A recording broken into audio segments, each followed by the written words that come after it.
Ce soir, nous revenons encore sur le passage à Face à la Nation, diffusé sur nos antennes avant-hier.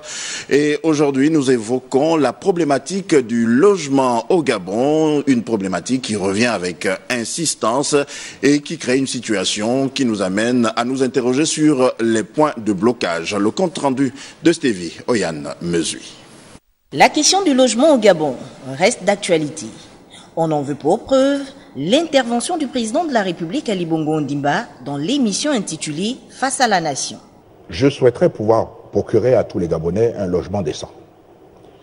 Et c'est donc une des priorités que nous avons à nouveau inscrite au niveau du plan de relance de l'économie. Nous sommes donc conscients que les Gabonais attendent cela. Chaque Gabonais devrait pouvoir avoir un terrain sur lequel pouvoir construire. Bien. Jusqu'à présent, nos problèmes se sont heurtés d'abord la disponibilité des terrains. Et lorsque les terrains sont disponibles, le problème des titres fonciers.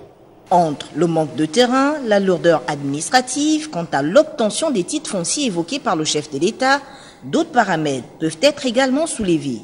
Il s'agit de la cherté des matériaux de construction. Un exercice qui ne concerne que les Gabonais à revenus modestes, désireux de s'essayer dans la construction. L'État doit faire un effort pour pouvoir mettre les terrains à disposition, parce qu'il y a des Gabonais qui sont capables de construire eux-mêmes. Mais même ceux-là qui sont capables de construire n'ont pas les titres fonciers.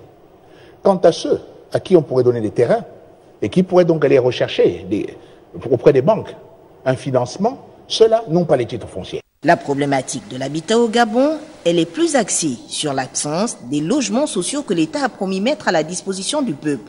Une mission jusque-là non respectée par les pouvoirs publics depuis 2009. L'accès à un logement décent pour tous est toujours perçu comme un rêve. Qu'est-ce qui freinerait, dans ce cas, toutes les initiatives courageuses entreprises depuis 2011, comme le Forum national sur le foncier, la création de l'ANUTTC, l'Agence nationale de l'urbanisme, des travaux topographiques et du cadastre pour lutter contre la vente illicite des terrains. En 2013, la construction des 3800 logements par l'ASNI disséminés sur l'ensemble du territoire national.